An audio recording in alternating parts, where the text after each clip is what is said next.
식당 문 앞에는 봄비가 잔잔히 내리고 있었다. 정화는 하루의 마지막 손님이 나간 자리를 바라보며 긴 한숨을 내쉬었다. 냄비 안에는 식지 않은 국물, 그리고 손때 묻은 앞치마 위에는 묵은 피로가 내려앉아 있었다. 그녀는 벽에 걸린 시계의 초침을 보며 중얼거렸다. 또 하루가 이렇게 지나가네. 식당 문을 닫고 불을 끄려던 순간 테이블 구석에 낡은 공책 한 권이 눈에 들어왔다. 언제부터인지 손님 계산 뒤에는 항상 한 줄을 적는 버릇이 생겼다. 오늘도 밤 냄새처럼 살아내자. 그 문장을 읽은 정화는 자신도 모르게 미소를 지었다. 그녀의 삶은 늘 똑같았다. 새벽 4시에 일어나 재래시장으로 향하고 하루 종일 손님들의 그릇을 채우며 밤엔 혼자 남아 불 꺼진 식당 안에서 하루를 정리했다. 하지만 그날따라 낡은 공책 속 글귀가 유난히 눈에 들어왔다. 그녀는 자리에 앉아 볼펜을 들었다. 살다 보니 말보다 밥이 위로가 되더라. 그 문장을 적으며 처음으로 생각했다. 이게 시라는 걸까? 주방의 환풍기 소리만 들리는 고요 속에서 정화는 눈을 감고 자신이 쓴 글을 다시 중얼거렸다. 그리고 아주 조용히 오랜만에 미소를 지었다. 그녀는 몰랐다. 그 한 줄이 앞으로 자신의 인생을 완전히 바꾸게 될 줄은. 지금부터 본격적인 이야기가 시작됩니다. 구독과 좋아요로 끝까지 함께 해주세요. 이른 새벽, 아직 해가 뜨기 전에 시장 골목. 이정화는 리어카를 끌며 장바구니를 하나하나 채우고 있었다. 무와 배추, 생선과 두부가 담긴 그 위에는 한 권의 공책이 얹혀 있었다. 그녀는 재료값을 계산하며 장수 아저씨에게 말했다. 요즘은 물가보다 글귀 하나가 더 비싸요. 아저씨는 잠시 멈칫하며 웃었다. 정화 씨, 요즘도 글씨 쓴다는 거 아세요? 그녀는 고개를 끄덕였다. 응. 근데 아직 남 보여주긴 창피하지. 그냥 내 하루 적는 거야. 그러면서 리어카를 밀며 속으로 중얼거렸다. 언젠가 이 단어들이 나를 어디로 데려가 줄까? 골목 끝 국밥집 앞에는 새벽을 여는 사람들이 모여 있었다. 그녀는 그들을 보며 문득 마음속에 문장이 떠올랐다. 하루를 여는 사람들, 눈빛이 따뜻하다. 그녀는 얼른 공책을 꺼내 그 문장을 적었다. 오늘의 시는 이걸로 해야겠다. 리어카를 끄는 손이 무겁지 않았다. 그녀의 마음에는 언젠가 나도 내 삶을 시로 말할 수 있을까라는 희망이 조용히 자라고 있었다. 비록 식당의 불빛은 여전히 희미했지만 그녀의 하루에는 조금씩 다른 색이 스며들고 있었다. 점심시간 식당 안은 늘처럼 북적였다. 직장인들이 허겁지겁 식사를 마치고 나가면 정화는 조용히 식탁을 닦았다. 그날따라 그녀는 계산대 옆에 두었던 낡은 공책을 깜빡 잊고 펼쳐둔 채로 있었다. 그때 단골 손님인 교사 박선우가 다가와 그 노트를 힐끗 보았다. 사장님, 이거 직접 쓰신 거예요? 정화는 당황해 앞치마로 손을 닦으며 대답했다. 그냥 끄적거린 거예요. 볼 건 없어요. 하지만 선우는 조용히 그 한 페이지를 소리내어 읽었다. 하루를 여는 사람들 눈빛이 따뜻하다. 그 짧은 문장에 잠시 식당의 소음이 멎은 듯했다. 이건 그냥 글이 아니에요, 시예요. 선우의 말에 정화는 얼굴을 붉혔다. 시라니, 그런 거 몰라요. 그냥 내 하루를 적은 것뿐이에요. 하지만 마음속 어딘가가 이상하게 떨렸다. 누군가 내 말을 시라고 불러주다니. 그날 밤 정화는 잠을 이루지 못했다. 시라 시인이면 뭐가 다를까? 그녀는 종이를 꺼내 다시 한 줄을 적었다. 하루를 닦으며 마음의 먼지를 턴다. 불 꺼진 식당 안 그녀의 글씨는 서툴지만 단단했다. 그때부터 정화는 식당 주인인 동시에 시를 쓰는 사람이 되어 있었다. 식당 앞 전봇대에는 여러 장의 전단지가 붙어 있었다. 그중 하나 바람에 흔들리는 종이에 정화의 눈이 멈췄다. 시 창작 문예반 수강생 모집 나이 불문, 경험 무관. 그 문구를 읽는 순간 이상하게도 가슴이 쿵 내려앉았다. 나이 불문이라 나 같은 사람도 될까? 그날 밤 식당을 정리하던 정화는 그 전단지를 조심스레 서랍에 넣었다. 설거지를 하며 물소리를 들었지만 머릿속은 온통 그 글귀뿐이었다. 손끝에 묻은 거품이 마치 잊었던 꿈의 조각처럼 반짝였다. 내가 배워도 될까? 내가 시를 써도 괜찮을까?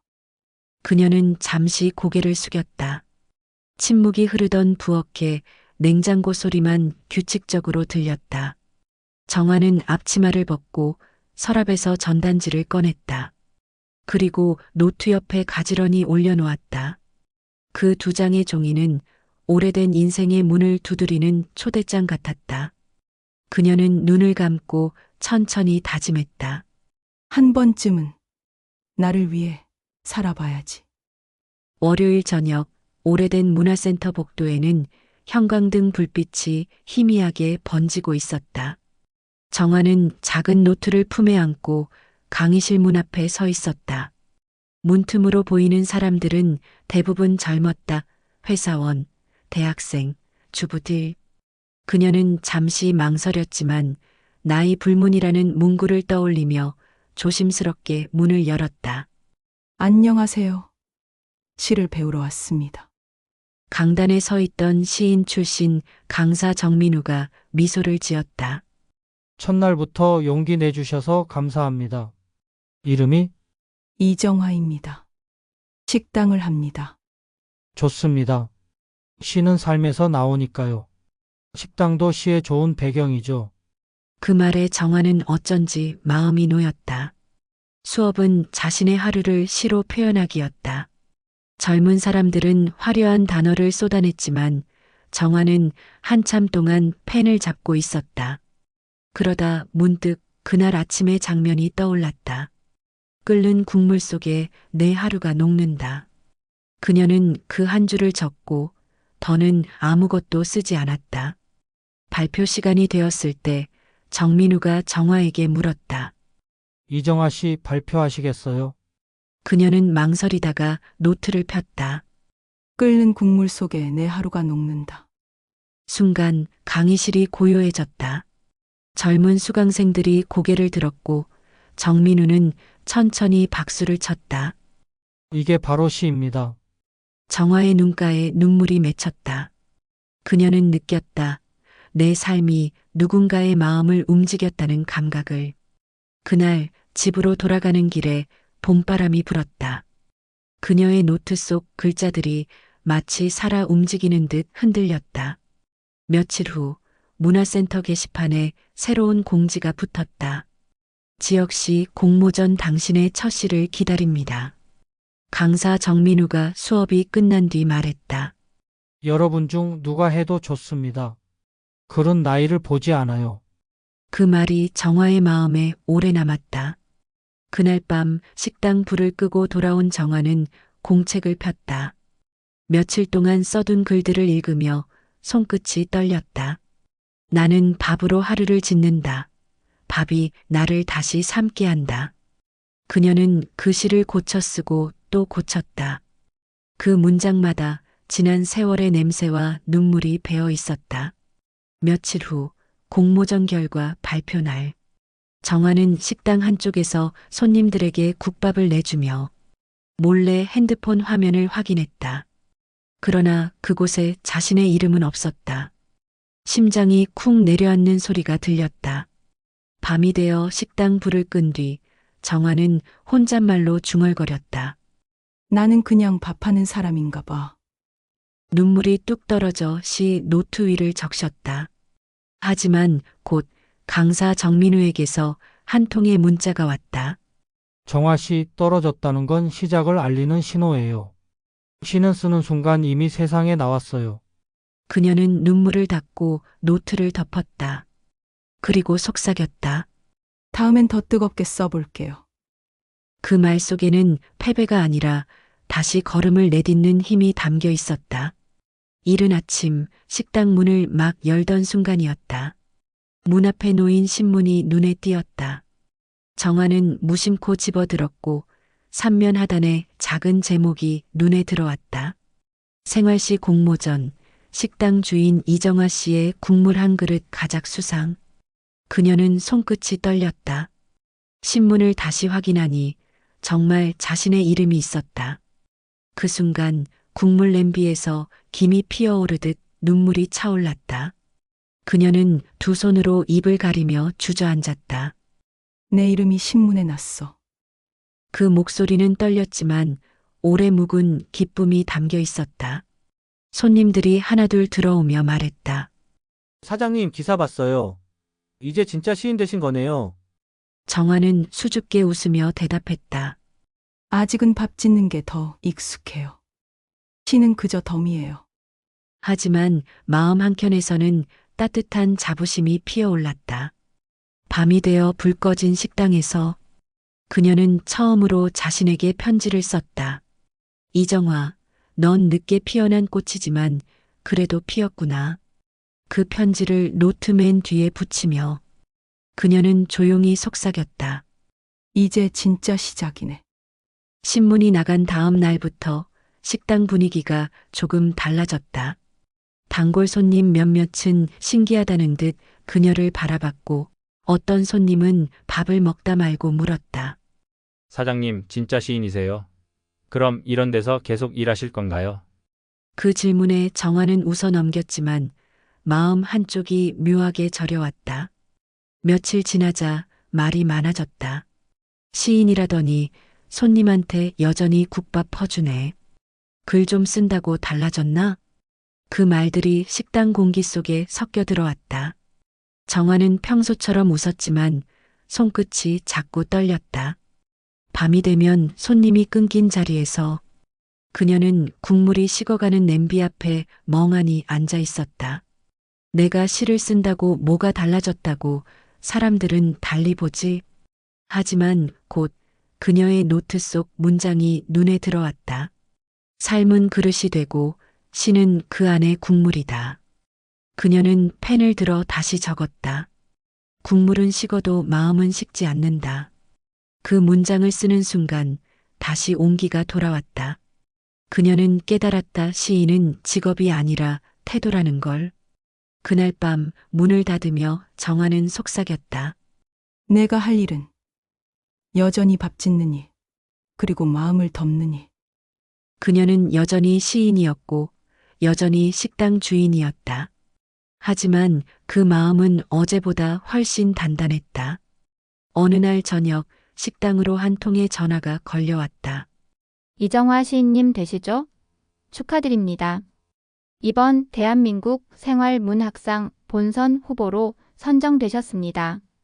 전화를 끊은 뒤에도 한동안 멍하니 서 있었다. 시인님이라니 그게 나라고? 식당 불빛 아래서 정화는 초대장을 바라봤다. 두꺼운 종이 위에는 금빛 글씨로 본선 시상식 초대가 새겨져 있었다. 하지만 기쁨보다 먼저 밀려온 건 두려움이었다. 이 나이에 저 자리에 내가 서도 될까? 거울 속의 자신은 여전히 앞치마를 두른 평범한 식당 주인이었다. 다음 날 강사 정민우가 식당을 찾아왔다. 정화 씨 축하드려요. 이건 엄청난 일입니다. 그녀는 웃었지만 눈빛은 흔들렸다. 선생님, 나 같은 사람이 그런 상 받을 자격이 있을까요? 자격은 누가 주는 게 아닙니다. 이미 당신이 만들어 온 거예요. 그날 밤 정화는 오랜만에 공책을 펼쳤다. 사람들이 묻는다. 시인은 어떤 얼굴이냐고. 나는 대답한다. 밥 짓는 얼굴이라고. 그녀는 그 문장을 적으며 자신도 모르게 웃었다. 그때 처음으로 무대가 두렵지 않았다. 이 얼굴로, 이 손으로 내가 쓴 시를 읽으면 되지. 시상식장 안은 화려한 조명과 사람들의 웅성거림으로 가득했다. 이정화는 검정색 원피스를 입고 조심스럽게 자리에 앉았다. 평생 앞치마를 두르던 손이 낯설게 느껴졌다. 내가 이런 곳에 와 있다니. 그녀의 가슴은 천천히 그러나 깊게 뛰었다. 사회자의 목소리가 울려 퍼졌다.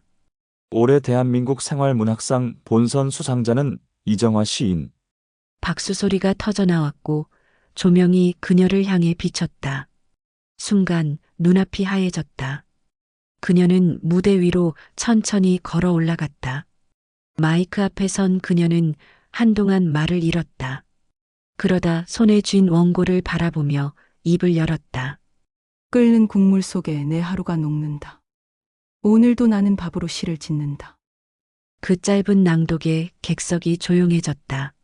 조용한 정적 속에서 누군가의 눈물이 반짝였다. 정화는 마이크를 내려놓으며 미소를 지었다. 이 상은 제게 시를 가르쳐준 식당 손님들과 주방의 냄비에게 드립니다. 그 말에 객석에서 웃음과 박수가 동시에 터져나왔다. 그녀의 손끝이 떨렸지만 그 떨림은 두려움이 아니라 벅찬 감동이었다. 시상식이 끝나고 나서 정화는 홀로 무대 뒤에 앉았다. 그녀의 손에는 상패가, 눈가에는 눈물이 있었다.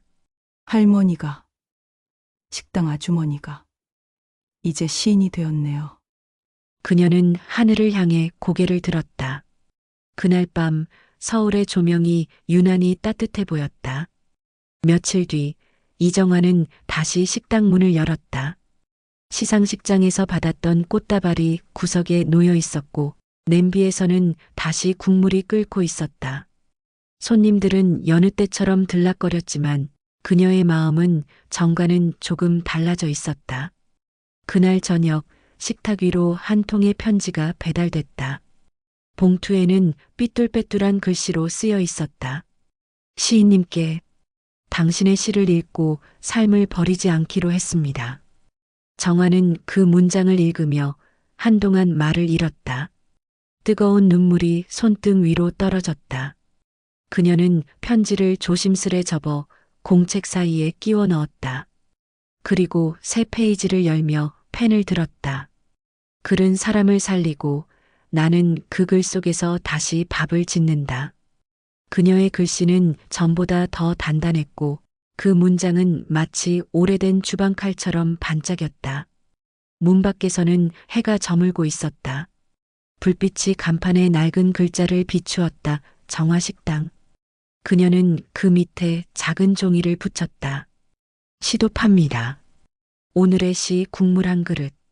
그녀의 세상은 여전히 식당이었지만 이제 그곳은 시가 피어나는 부엌이 되어 있었다. 어느 봄날 오후 식당 문이 조용히 열렸다. 낯선 젊은 여자가 들어와 수줍게 인사했다. 안녕하세요, 시님. 저 문화센터에서 시 배우던 학생이에요. 정화는 놀란 눈으로 고개를 들었다. 아, 그때 그 젊은 선생님. 여기까지 어떻게? 여자는 따뜻한 미소로 봉투 하나를 내밀었다. 선생님 시 덕분에 저도 등단했어요. 제 첫 시집에 선생님 이름을 꼭 적고 싶었어요. 정화는 봉투를 받아들고 한참을 바라보다 눈시울을 붉혔다.